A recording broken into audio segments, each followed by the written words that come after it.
Hi, this is TapCat, and today we're going to talk about the new War of the Chosen video that focuses on the Reaper hero class. Clocking in at less than 2 minutes, this isn't the biggest data dump we've had so far, but there's a surprising amount of new information here, including some that could easily be missed. So if you'll give me the next 7 minutes, I'll give you a detailed breakdown of what we learned.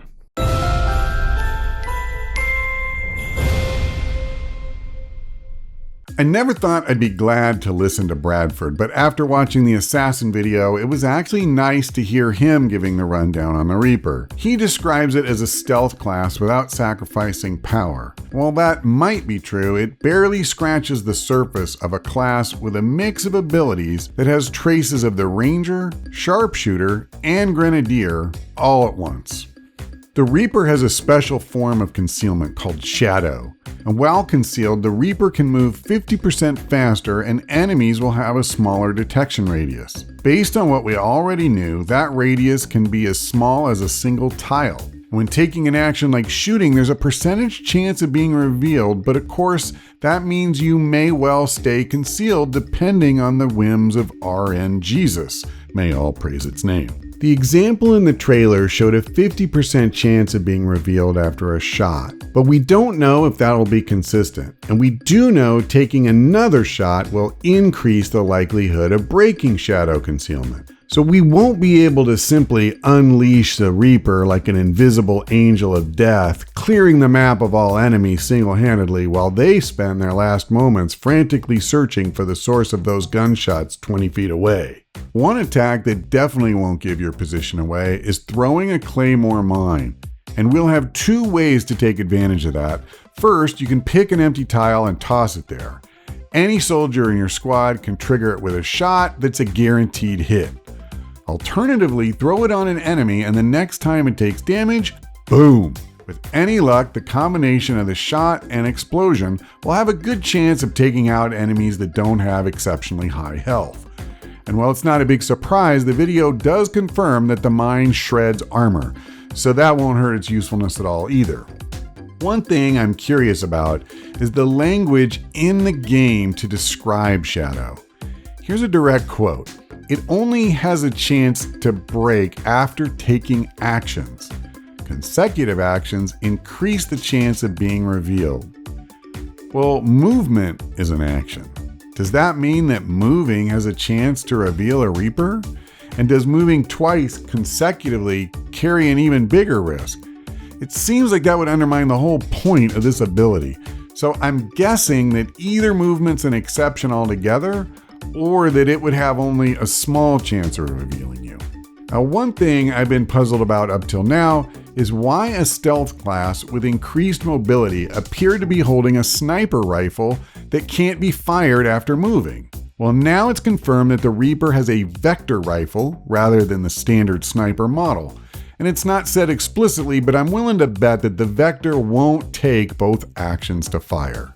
The downside, though, is the Vector does 3 to 4 damage per shot, compared to 4 to 6 for the sniper rifle, and 3 to 5 for even the lowly assault rifle. So if Reapers are supposed to provide stealth without sacrificing power, they'd better get a lot of mileage out of those mines, or have some other way to buff up the damage output. One thing we saw that's completely new is the screen where the Reaper will be able to gain new abilities. They don't level up in the same way as a regular soldier and have to buy new skills with action points. Now, we talked about this in a previous video, but it's already obvious that earning those points is going to be extremely important. Up until now, we knew of 2 ways to do this: flanking an enemy and killing it from an elevated position. But now we learn of a third, which is killing from ambush when the Reaper shoots an enemy while in shadow concealment and earns a point in the process.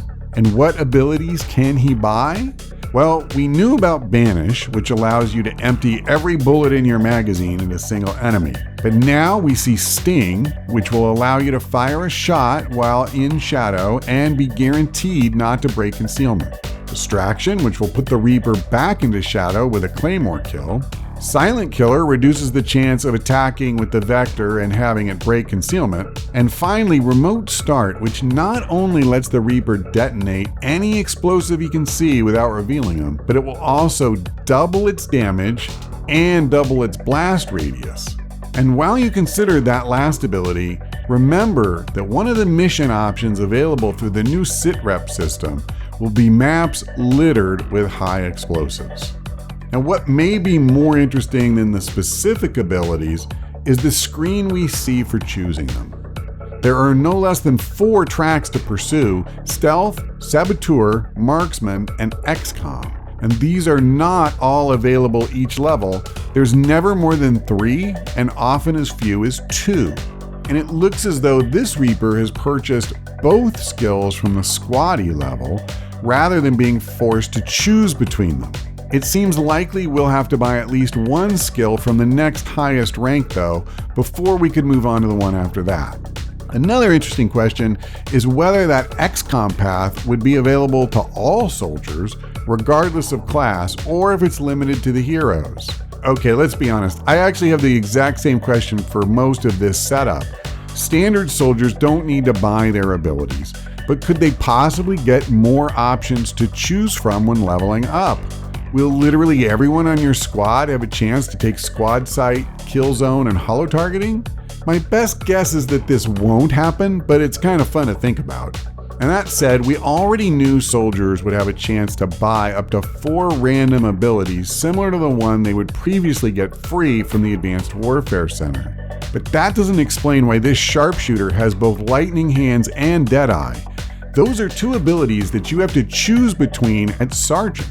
So how did she get both? Well, it's possible that sharpshooter ability trees have been changed up and at least one of the 2 is no longer at Sergeant. But that wouldn't explain why there's also at least 2 icons in her action tray that we haven't seen before. That green one with 2 uses and the little head with the reticle at the far right, that doesn't ring any bells for me at least. She also has Chain Shot, but that actually can be explained with this new system for buying skills that I mentioned earlier. So I don't want to get ahead of myself, but just judging by what we're seeing here, it does seem like there could be at least some changes to the vanilla classes and their abilities that Firaxis hasn't announced yet. Well, stay tuned for further developments on that one. Alright, if you found this video interesting, then please give it a like to help other people find it. And if you're not already subscribed to the channel, you might want to consider it, as I will continue to cover XCOM 2 through its release on August 29th. That's all for now. Thanks for watching. I hope we see you next time.